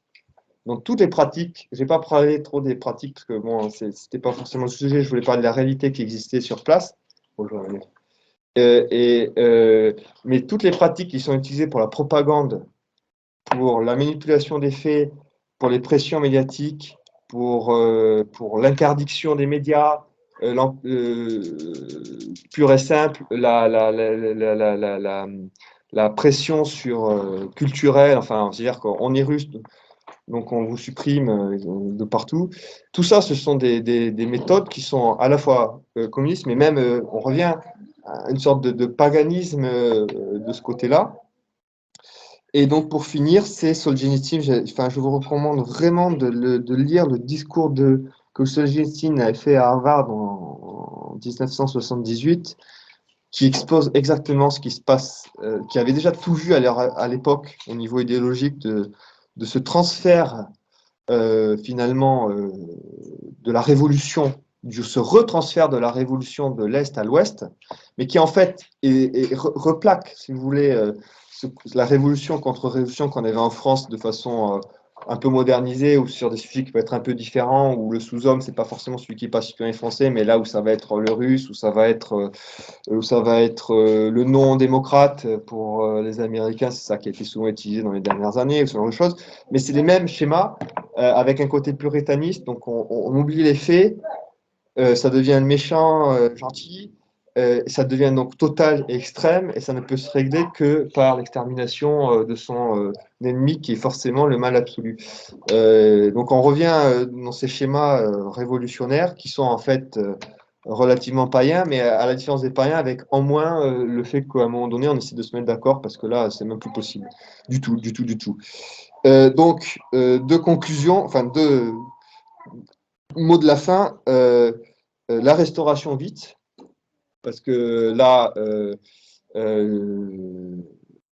cette guerre aurait pu être évitée 50 fois si en France, un gouvernement royal ou un roi aurait simplement fait une politique juste, simplement de bon sens et réaliste. Parce que là, vraiment, quand on regarde l'enchaînement des faits, tout a été poussé à bout pour la guerre, en fait, en Ukraine. Alors que ce n'était pas du tout évident au début. Donc la restauration vite. Et intéressant, c'est que Poutine nous montre l'exemple d'une sorte de restauration qui se fait en Russie, réaliste. C'est-à-dire qu'une restauration ne se fait pas du jour au lendemain. C'est ça qui est intéressant quand on regarde un peu la situation en Russie. La société est extrêmement révolutionnaire. Enfin, elle a été très détruite et entamée par les 70 ans de communisme. Par exemple, la GPA est autorisée. L'avortement n'est pas interdit. L'avortement n'est pas interdit, pardon. Si on regarde quelques films russes, on voit très bien qu'il y a des endroits de pauvreté, de déclassement culturel, enfin, il y a des gros problèmes internes dans la société, et que le pouvoir monarchique, parce que le pouvoir de Poutine à l'heure actuelle a rempli un certain nombre de quand même, critères monarchiques réalistes, qui renoue avec son histoire et chrétien, travaille à une restauration pas du tout idéologique, donc c'est vraiment le contraire de la révolution. La contre-révolution, c'est le contraire de la révolution. Et c'est un exemple que je ne m'étais pas intéressé avant cette histoire d'Ukraine, mais qui vaut le coup de regarder, parce que je pense que c'est un des seuls exemples, enfin peut-être pas le seul, parce qu'il y en a d'autres dans le monde, mais je n'en ai pas conscience, d'une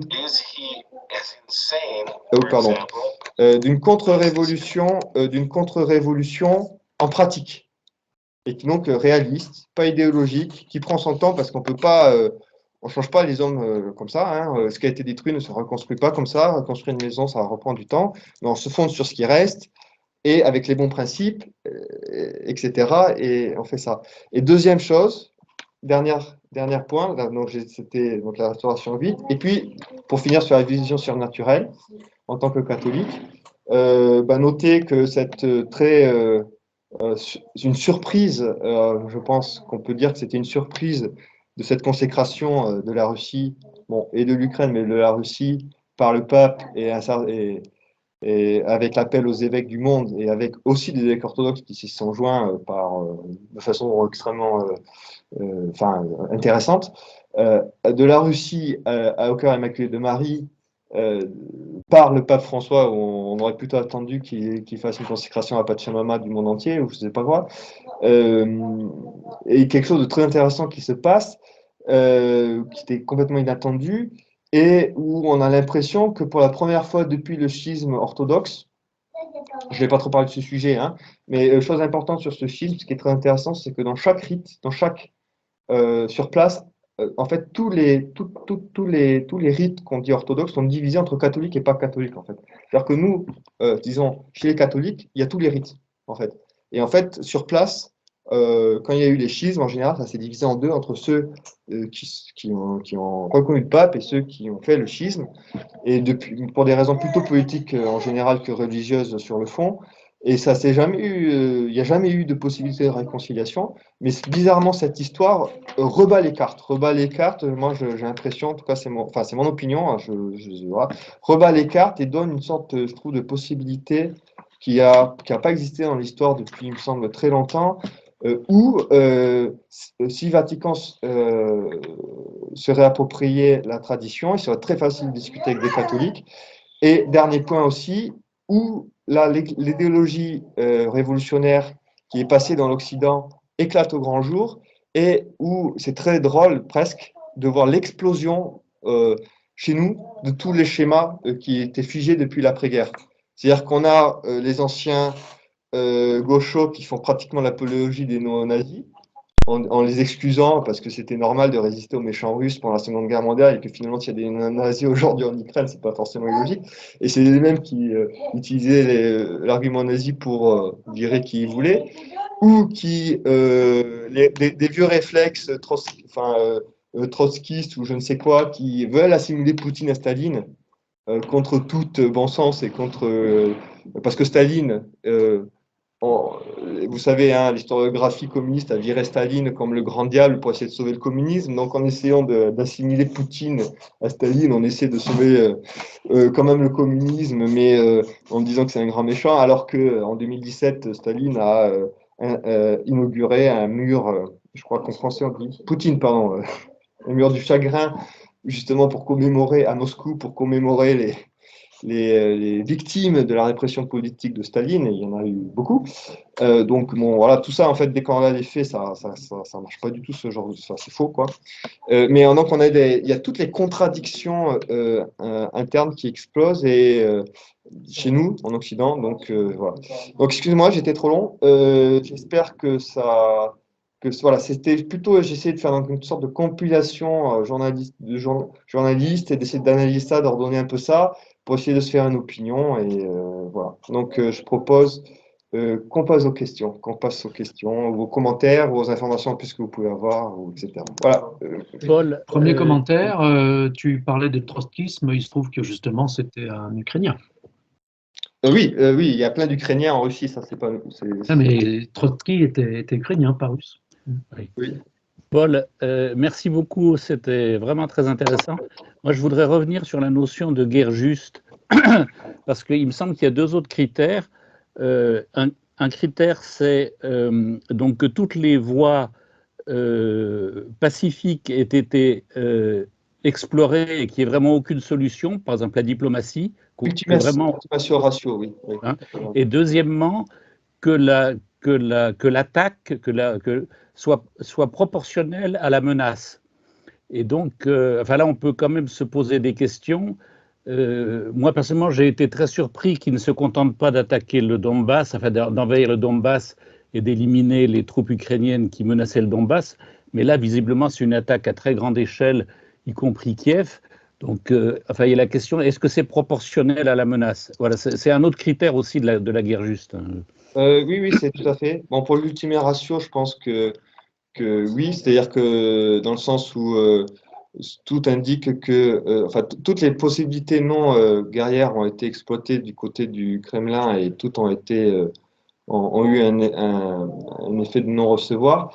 Après, pour le côté proportionné, en fait, il faudrait regarder depuis un an, hein, vraiment la concentration des armées russes est très importante avec une réarmée. Après, c'est une question de tactique parce que, par exemple, ce qui est intéressant, c'est que vous remarquerez, l'armée ukrainienne, pardon, l'armée ukrainienne. Ce qui est très intéressant, vous remarquerez que, par exemple, Kiev, pour l'instant, enfin, ça peut changer parce que le gouvernement ukrainien ne veut rien entendre, donc ils aggravent leur cas. Et on a l'impression qu'ils font tout pour que ça devienne une guerre jusqu'au boutiste et très sale. Quand on regarde comment ils se comportent dans les négociations, comment ils vont. Enfin, finalement, il fait pareil qu'à la télé, mais avec les différents gouvernements. Au Japon, vous avez vu, je ne sais pas celui, il a fait une conférence au Parlement européen, enfin faire sa fille publique devant les parlements pour récupérer de l'argent, enfin c'est fou. Bah, il est très fort en communication, hein, Bah, Zelensky. il a- Oui, c'est-à-dire que c'est son boulot, quoi. Il sait très très fort. Épaulé par les Américains. Ouais, et puis c'est son boulot d'origine, disons, il s'y connaît. Mais par exemple, sur Kiev, justement, jusqu'à maintenant, l'armée russe ne veut pas aller à Kiev. Mm. Parce que s'ils avaient voulu en finir vite, il suffisait de raser Kiev, mais enfin, tout envahir, on ne s'occupe pas trop des civils, et puis on les prend en otage, et puis c'est fini, on met un gouvernement fantoche, et puis c'est fini. Mais c'est ça qui est fou, c'est qu'ils vont. Enfin, je dirais que même des gens qui sont, disons, pas du tout totalitaires, auraient quand même bien envie de faire ça, quoi. On va au gouvernement, on les vire tous, et on met un petit gouvernement un peu plus normal. C'est ce qu'on voilà. pensait qu'il ferait, c'est ce qu'on pensait qu'il ferait, parce que dans son discours de la guerre, il a dit qu'il voulait faire partir ces nazis qui dirigent l'Ukraine, etc., donc y compris Zelensky, hein, il voulait mettre à la place un autre gouvernement. Hein. Alors sur ce sujet, je suis pas, enfin, je connais pas, je suis pas sûr que Poutine dit ça. Non, il dit, il veut dénazifier, donc c'est-à-dire supprimer tous ces nazis qui sont dans plus que dans la sphère gouvernementale, dans l'armée.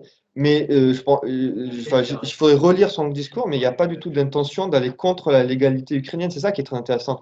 Et ces actions, à mon sens, ont tendance à le prouver, puisque justement, il ne considère pas du tout que c'est un gouvernement illégitime, même s'il est injuste. Il ne considère pas qu'il faut remettre en cause cette légalité-là, alors que ça serait très facile de le faire, très facile et très tentant. Et il ne tombe même pas dans cette tentation qui est pourtant, je pense, naturelle, ouais, très naturelle, très naturelle. Et que donc finalement, il faudrait regarder vraiment les forces en puissance, mais la réplique ne semble pas du tout disproportionnée, parce que c'est une question tactique. C'est-à-dire qu'en Ukraine, enfin, en fait, un des objectifs de guerre, c'est de démilitariser. Il est évident que l'Ukraine ne va pas se démilitariser tout seul. Donc, en fait, ils prennent en tenaille l'armée ukrainienne existante qui est toute concentrée au Donbass pour éviter la ligne de front du Donbass qui est complètement fortifiée, qui ferait perdre du temps, qui ferait du massacre et qui, et évidemment, du côté, enfin, on sait très bien que là, enfin, j'en ai presque pas parlé finalement mais c'est quand même clé, tout ce va-t-en-guerre occidental. Si on laisse tout passer à l'ouest, ça peut créer un enlisement, faire quelque chose. Donc disproportionné, pour l'instant, je vois pas, parce que c'est que ils évitent les villes au maximum. Il n'y a que des objectifs militaires. Etc., etc. Vous voyez, donc disproportionné. Oui, je posais la question. Voilà, Voilà. non, mais c'est une vraie question, et là aussi, pour l'instant, en tout cas, on va pas disproportionner. J'ai pas regardé, en fait, il faudrait re-regarder le ratio qui a été mobilisé en Russie, mais c'est un ratio très bas, il n'y a pas eu de conscription. C'est pas du tout la majeure partie de l'armée russe qui est mobilisée, je sais pas exactement. C'est que des Les professionnels, voilà. et principalement pour le sud-est, tout ce qui est tchétchène. Voilà, c'est désengagé. Donc on a différentes républiques de la Fédération de Russie, mais principalement la Russie, les Russes et les Tchétchènes. Des volontaires, non, pas de volontaires. Des engagés. Des professionnels. Qui font tu sais le pourcentage à peu près de ce que ça représente de l'armée russe, le pourcentage de ce que ça représente de l'armée russe qui sont. Ils sont plus de 2 millions et ça représente, ils ont moins de 100 000 personnes. Ils sont 2 millions à l'heure d'aujourd'hui, ils ont moins de 100 000 personnes. Donc ils mobilisent quoi, ils mobilisent 5% de leur armée. 10% d'engagés. 10%. Oui. Voilà, c'est ça. Donc c'est pas du tout. Non, c'est complètement pas disproportionné. C'est pas disproportionné. Ils prennent que les zones fortifiées. C'est ça, les sources militaires. Les zones fortifiées, Kharkov et autres, toutes les villes là, tout le pourtour. Et ce qu'ils veulent aussi, c'est faire la connexion avec la Transnistrie. Je sais pas, vous entendez, hein? Vous entendez ce que dit Emmanuel? C'est bon? On entend, oui. Oui, très bien. Ils veulent faire aussi la connexion avec la Transnistrie. Et ils ont utilisé un type de guerre qui n'existait pas auparavant. C'est-à-dire que là, au niveau tactique, ça s'apparente à la Blitzkrieg des Allemands, mais ça n'a rien à voir. Oui, parce ça, c'est quelque chose d'important sur ce plan-là. C'est qu'ils ont une technologie balistique, donc de missiles, qui est la première fois utilisée, classique, et qui est un Pardon? Les Kinjal. Voilà ça, et qu'aucune des autres puissances ne possède. Et qui fait qu'on peut atteindre n'importe quelle cible quasiment partout, sans être paré. Hein, grosso modo, Pour c'est l'instant, ça. ils ne les ont pas utilisés, mais ils utilisent des. Si, ça y est, ils l'ont utilisé. Ils l'ont Ils utilisé l'ont utilisé sur la semaine brigade dernière. internationale. Oui, mais pas tant que ça. La majorité des missiles qu'ils ont utilisés, c'est des types Oui, voilà, missiles, c'est ça. vraiment, Mais juste sur cette brigade internationale, ils ont utilisé, enfin, j'appelle ça la brigade internationale. Ah oui, oui, oui, oui, oui. Ils, Non, mais ils ont utilisé ça ces pour fameux, montrer que ça existe, qu'ils l'ont, et que c'est très précis et chirurgical.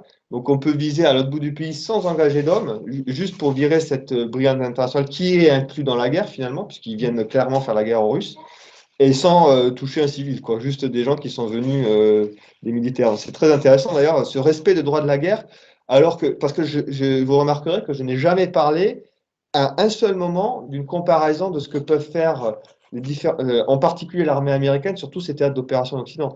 Si on commence à comparer, on rit, quoi. Hein. C'est incomparable. Non, mais on n'a qu'à comparer un truc très local et pas trop éloigné de l'Ukraine, la Syrie. Oui, voilà, Ça. bien sûr, Et la là, Syrie, on a tout, on peut. Voilà, moi, je prends juste Hiroshima et Nagasaki, comme on est au Japon, voilà, peut-être Bref. Je vous en prie, bonjour Félix.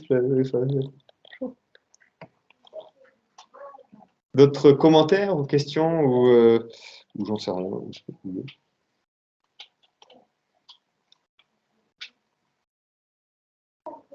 La question, c'est comment ça va se terminer? Bien sûr, moi j'en sais rien, je suis pas prophète. Annexion de la Transnistrie. Ça, c'est une certitude. Annexion de la Transnistrie comme sur cette Oui, carte. alors en fait, bon, on n'en sait rien. Hein, Si, là, en ce moment, les forces russes sont en train de pousser vers la Transnistrie. Oui, non, mais je veux dire, je pense que c'est la question de Michel, c'était, vous voulez dire, est-ce que ça va s'empirer, enfin, est-ce que ça va faire un effet domino, style Troisième Guerre mondiale, un peu cette inquiétude? Oui, et puis enfin, il faudra bien que ça se termine un jour, mais on ne sait ni quand ni comment. C'est quand même très inquiétant. Hein. Oui, en fait, ce qui est vraiment, moi, ce qui m'inquiète là-dedans, vraiment, de façon, enfin, ce qui est vraiment inquiétant, c'est la. D'ailleurs, c'était ma première réaction quand j'avais écrit sur Alexis Gallier, parce que je connaissais rien à la situation en Ukraine, mais enfin, donc je voyais ce qui se passait de notre côté. C'est la folie, mais la folie pure et folle, pour le coup, des gouvernements occidentaux, que ce soit Macron, Biden et les médias, mais c'est juste va-t-en guerre. Comment créer une guerre totale alors qu'il n'y a pas de problème qu'il n'y a pas de problème insolvable du tout, enfin insoluble du tout sur le terrain, quoi. Et comment faire enfin, il y a quelque chose de complexe à régler, mais qui entre gens intelligents se règle. Et alors qu'on est censé être en dehors de l'histoire, enfin de cette histoire-là en particulier, on n'est pas concerné direct. Enfin, c'est fou, quoi. C'est fou. C'est comment pousser. On a même l'impression dans tout un tas de choses qu'on veut pousser que ce qui aussi. On veut aggraver la situation. Voilà ça, qu'on va aggraver la situation, utiliser le moindre prétexte, pousser au crime les Russes. En fait. Le prétexte de l'armement au gaz, là, on tombe sur le cul. On sait très bien que les armes au gaz ne sont pas utilisables aujourd'hui sur le terrain. Et puis tu as Biden hier qui dit, oh là là, si jamais ils utilisent les armes au gaz parce qu'on a entendu dire qu'ils allaient l'utiliser, alors là, ce sera la guerre avec l'OTAN. Alors que l'OTAN, déjà, même si, en imaginant qu'ils utiliseraient les armes au gaz, l'OTAN n'est pas agressée davantage qu'avant. Donc, ça n'est même pas justifiable pour une simple raison de règle internationale à la guerre, mais c'est surtout se mettre dans une posture morale et dans un mensonge probablement, parce que personnellement, moi, je ne crois pas que les Syriens avaient utilisé des gaz, de même que les Russes avaient utilisé des gaz en Syrie, je n'y crois pas. Je pense que tout ça, c'était des coups montés. Là, ils sont en train de préparer justement un coup monté. C'est vraiment l'impression que ça donne, quoi. Oui, et c'est tout à fait. Et c'est très, très, très dangereux parce qu'on est vraiment dans la logique de toutes les guerres totalitaires. Mais ce qui est très intéressant sur ce coup-là, justement, c'est que si on regarde ce qui s'est passé au XXe siècle en particulier, en fait, à un moment ou à un autre, il y a ces provocations qui sont faites par la partie qui est très immorale, et puis l'autre, en fait, à un moment, cède à la provocation et répond à une injustice par une injustice. Et ça donne le prétexte pour faire une guerre totale, quelque part. Et pouf, ce qui est très intéressant jusqu'à maintenant, c'est que vraiment Poutine, on a l'impression qu'il fait tout, mais tout, pour pas céder à des provocations immenses, mais qui sont mais démentielles quand on réfléchit, parce que bon. C'est bruyant là. Désolé. C'était les enfants. C'est la vie. Mais enfin, ouais, c'est vrai que. Mais bon, après, sur place, je pense que ce qui est. Enfin, on va voir jusqu'où sont fous les gouvernements occidentaux, en fait. Hein. Mais c'est très intéressant ce qui se passe, en tout cas, sur le fond, parce que sur le fond, sur place, Poutine a déjà gagné, quoi. Après, c'est juste comment Tout à régler fait. la guerre. J'ai Et il vu veut le l'autre faire de jour, façon légitime, c'est ça qui est intéressant, quoi. Il veut pas virer Zelensky, quoi. Ça, je pense que il va peut-être le faire parce qu'il va être obligé à la fin de compte. Et c'est pour ça qu'il est très dangereux, cet homme-là, parce que s'il veut faire une guerre totale et tant qu'il dit je veux pas négocier, même si l'armée ukrainienne est détruite, ça peut faire quelque chose de terrible. Mais c'est fou parce que ça a vraiment sa responsabilité totale, quoi. Et là, il n'est pas dépendant des États-Unis pour dire je négocie, hein, parce que c'est lui le président légitime, donc il a vraiment une responsabilité personnelle en plus. Hein. Bon. alors, il y a Asselineau qui a des analyses parfois intéressantes, qu'en a fait une qui date de 3, 4 jours, peut-être une semaine. Quand on comprend le fil de sa pensée, alors il ne le dit pas exactement dans ces termes-là, mais en gros, cette guerre pourrait signifier la perte réelle de l'hégémonie américaine dans le monde. Oui, tout à fait. Il y a d'autres Je analyses suis assez qui d'accord sont. avec toi. Oui, moi aussi, je suis très d'accord avec ça. Il y a d'autres analyses qui sont complètement sur ce point de vue, en particulier sur là, en tout cas, la fin directe et clairement même presque immédiate de l'hégémonie du dollar. Parce que Déjà, oui, parce que déjà, oui, ça c'est a ça. commencé par là, quoi. Ah ben, ça commence par ça. Oui. Parce qu'en pratique, la Russie, la Chine ont leur propre système de paiement, ils n'ont plus besoin de passer par le dollar. L'Inde a déclaré qu'ils allaient le mettre en place. Oui, mais ça y est, tu ne peux plus acheter du gaz depuis il y a 2 jours, je crois. Tu ne peux plus acheter du gaz en Russie sans le payer en rouble. Ouais, Donc même les Allemands vont devoir le payer en rouble, ça y est, c'est décidé. Je pense que c'est la réponse de Poutine au blocage du SWIFT. Puis il a probablement même décidé de se débarrasser du SWIFT. Et puis, Le SWIFT est sous contrôle américain. ce qui est drôle, c'est qu'il a été poussé parce que ce qui est intéressant quand on regarde même dans l'État, il n'y a jamais eu de volonté spécifique de vouloir en sortir. C'est vraiment l'autre côté qui les pousse à bout. D'ailleurs, chose intéressante, c'est fou, je n'aurais pas cru que moi, enfin, j'étais un peu analyse sur ce point-là, mais que cet anti-russisme enfin, de base aux États-Unis soit aussi fort à l'heure actuelle. Donc, je savais très bien qu'il y avait ces vieux trucs, enfin, ces vieux réflexes de la guerre froide qui parfois étaient opératives aussi, mais à ce point-là, bon, il y a le côté démocrate. Mais parce qu'il y a un fait historique que je ne connaissais pas, que Franck Michelin d'ailleurs indique, c'est que le lobby juif américain est extrêmement composé des juifs qui viennent de cette région-là, en fait. Et donc, qui historiquement, avec les histoires de pogroms et tout Les ça, juifs ukrainiens, oui. voilà, Oui, qui beaucoup. doivent être très anti-russes, traditionnellement. Peut-être que. Enfin, c'est quand même assez fou que c'est. Oui, contre tout bon sens. Mais bon, oui, effectivement, ouais, je suis tout à fait d'accord avec cette analyse, moi, personnellement. Hein. J'en profite, puisque Paul, vous signalez Franck Michelin. Donc, Franck Michelin a fait c'est un historien qui enseigne au Japon. Il a fait une conférence la semaine dernière à l'UFE qu'on peut trouver sur le site de l'UFE japon.org sur l'histoire de l'Ukraine. Alors, bon, c'est un professeur qui est de gauche, mais par contre, son panorama historique est extrêmement intéressant pour comprendre depuis l'Antiquité tout ce qui s'est passé sur ce territoire, comme l'a bien résumé Paul, toutes les invasions, etc., et les changements entre la Pologne, l'Autriche-Hongrie, la Russie, etc. Donc, sur le site ufe-japon.org, vous avez cette conférence. Et c'est très intéressant, parce que c'est très factuel. Et ce qui est intéressant, c'est que ce qu'il dit, en fin de compte, prouve l'inverse de ce qu'il veut démontrer, en fait. L'Ukraine existe, en tant que nation, etc. Et il donne tous les arguments pour l'inverse, quoi. Mais oui, c'est très intéressant.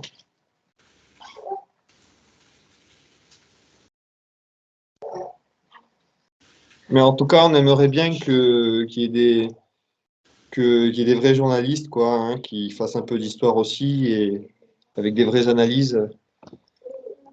Parce que ce qui est très inquiétant, je ne sais pas vous mais c'est devenu vraiment idéologique, quoi, je trouve, hein, sur. Puis le problème, il y a une telle propagande que Enfin, les gens sont extrêmement sensibles à tout ce qu'ils voient sur les médias et surtout avec le côté émotionnel. Voilà, c'est ça, exactement. Ouais. On supprime la pensée, la raison. Et c'est ça qui est très inquiétant parce que C'est un phénomène qui est apparu qui a été oui, augmenté. C'est vrai qu'on est dans la continuité du corona avec ça. Et ce qui est inquiétant, c'est que c'est mondial, quoi. Enfin, dans les pays de l'Ouest. Je me demande si les Russes attaquent pas. Là, j'ai entendu bruit de fond. Oui. Voilà, je crée une propagande. Ça tape quelque part. Ça Là. attaque